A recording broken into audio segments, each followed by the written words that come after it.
Breaking news చూస్తున్నాం. రైతు రుణమాఫీపై వస్తున్న అసత్యపు ప్రచారాన్ని నమ్మొద్దని తెలంగాణ వ్యవసాయ శాఖ ప్రకటించింది. అర్హులైన రైతులు ఆందోళన చెందాల్సిన అవసరం లేదని స్పష్టం చేసింది. 2 లక్షల లోపు రుణాల వరకు అర్హులైన రైతులకు నెల రోజుల్లోనే మాఫీ చేసినట్లు వెల్లడించింది. దాదాపు 22 లక్షల మంది రైతుల ఖాతాల్లో 18,000 కోట్లు జమ చేసినట్లు తెలిపింది.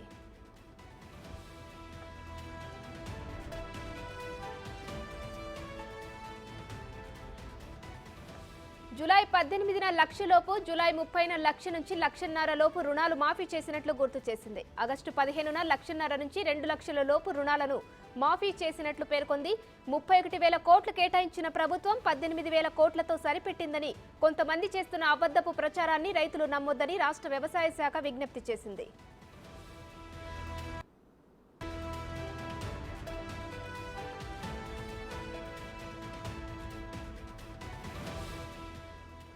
రుణమాఫీ ప్రక్రియ ఇంకా కొనసాగుతోందని వ్యవసాయ శాఖ స్పష్టం చేసింది. ఇప్పటికే ప్రభుత్వం ప్రకటించిన విధి విధానాల ప్రకారం చివరి విడతలో 2 లక్షల కంటే ఎక్కువ అప్పు ఉన్న రైతులకు రుణమాఫీ వర్తిస్తుందని చెప్పింది. 2 లక్షల కంటే అదనంగా ఉన్న డబ్బును బ్యాంకులో జమ చేస్తే ప్రభుత్వం 2 లక్షలు బ్యాంకులో జమ చేస్తుందని తెలిపింది. దీంతో 2 లక్షలకు పైగా అప్పున్న రైతులకు కూడా లబ్ధి చేకూరుతుందని వివరించింది.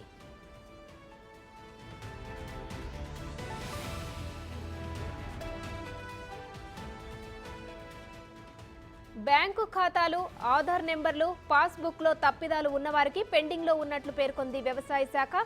తప్పిదాలను సరిచేసుకునేందుకు మండల వ్యవసాయ అధికారిని సంప్రదించాలని సూచించింది. సరిచేసుకున్న వెంటనే వారి ఖాతాల్లో రుణమాఫీ నిధులను ప్రభుత్వం జమ చేస్తుందని తెలిపింది. మరోవైపు బ్యాంకుల్లో టెక్నికల్ కారణాలతోనూ దాదాపు 22,000 ఖాతాల్లో వేసిన డబ్బులు వెనక్కి వచ్చాయని ఒక ప్రకటనలో తెలిపింది. అలాంటి తప్పులను ఎప్పటికప్పుడు సరిచేస్తుందని వివరించింది. ఇప్పటికే 8,000 ఖాతాలకు తిరిగి డబ్బులు జమ చేసినట్లు స్పష్టం చేసింది. ఇక రుణమాఫీ పోర్టల్లోనే రైతు సమాచార పత్రంలో రుణమాఫీ వర్తిస్తుందా లేదా వర్తించకపోవడానికి కారణమేంటో స్పష్టంగా ఉంటుందని తెలిపింది.